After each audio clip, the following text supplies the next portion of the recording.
যে আগামী ডিসেম্বরের মধ্যে একটা রোডম্যাপ এই সরকারকে প্রণয়ন করতে হবে এবং এদেশের মানুষ প্রত্যাশা করছে যে এই ডিসেম্বর মাসের মধ্যে যদি একটা রোডম্যাপ দেওয়া হয়, নির্বাচন দেওয়া হয়, এই নির্বাচনটাই আমাদের প্রত্যাশিত দীর্ঘ 17 বছরের ভোটের অধিকার হারা মানুষগুলো তারা ভোটের অধিকার প্রয়োগ করবে। বিসমিল্লাহির রহমানির রহিম। সাংবাদিক বন্ধুরা এবং আমাদের নেতৃবৃন্দ, আমরা আজকে এক ক্রান্তিকালে, আপনারা জানেন যে আমরা দীর্ঘ 17টি বছর গণতন্ত্র এবং ভোটের অধিকারের জন্য আন্দোলন সংগ্রাম করেছি। আমরা বিগত 5ই আগস্ট ছাত্র গণ অভ্যুত্থানের মধ্য দিয়ে বাংলাদেশের সমস্ত রাজনৈতিক, সামাজিক, সাংস্কৃতিক সকল মানুষের মিলন মেলায় আমরা একটা গণ অভ্যুত্থান করেছি এবং আজকে এই সরকার বিগত প্রায় 8 মাস যাবৎ তারা দায়িত্ব পালন করছেন। ডক্টর মোহাম্মদ ইউনূসকে আমরা যারা গণতন্ত্রকামী রাজনৈতিক দল, আমরা সবার সম্মতিতেই তাকে এই দায়িত্ব প্রদান করেছি। এজন্য তার কাছে আমাদের প্রত্যাশাও অনেক। তিনি আমাদেরকে একটি সুন্দর, সুষ্ঠু, গ্রহণযোগ্য একটি নির্বাচন উপহার দিবেন, এটাই আমরা তার কাছে প্রত্যাশা করি।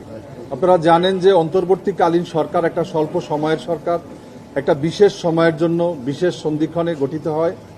ডক্টর মোহাম্মদ ইউনূসের মতো একজন ব্যক্তি, আন্তর্জাতিক ব্যক্তিত্ব, তিনি দায়িত্ব নেওয়ায় বাংলাদেশের ভাবমূর্তি আরও উজ্জ্বল হয়েছে।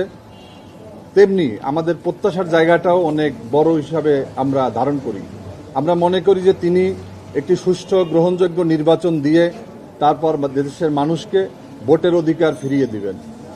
আমরা এর আগে ঐকমত্য কমিশনের সাথে বৈঠক করেছি। সেখানে আমরা সংস্কারের ব্যাপারে তাদের বিভিন্ন প্রশ্নের জবাব দিয়েছি। আপনারা জানেন যে বাংলাদেশ জাতীয়তাবাদী দলের ভারপ্রাপ্ত চেয়ারম্যান দেশনায়ক তারেক রহমানের নেতৃত্বে আমরা 2023 সালে জুলাই মাসে 31 দফা রূপরেখা জাতির সামনে উপস্থাপন করেছি। যখন এই কোটা সংস্কার আন্দোলন তথা এই গণ অভ্যুত্থানের যে ছাত্রদের আন্দোলন তা শুরু হয়নি, আমাদের এক দফা তখনও চলছে যখন ছাত্ররা কোটার দাবিতে রাস্তায় নেমেছে। তেমনিভাবে আমাদের দাবি হচ্ছে যে আগামী ডিসেম্বরের মধ্যে একটা রোডম্যাপ এই সরকারকে প্রণয়ন করতে হবে এবং এদেশের মানুষ প্রত্যাশা করছে যে এই ডিসেম্বর মাসের মধ্যে যদি একটা রোডম্যাপ দেওয়া হয়, নির্বাচন দেওয়া হয়, এই নির্বাচনটাই আমাদের প্রত্যাশিত দীর্ঘ 17 বছরের ভোটের অধিকার হারা মানুষগুলো তারা ভোটের অধিকার প্রয়োগ করবে। আপনাদের সবাইকে ধন্যবাদ।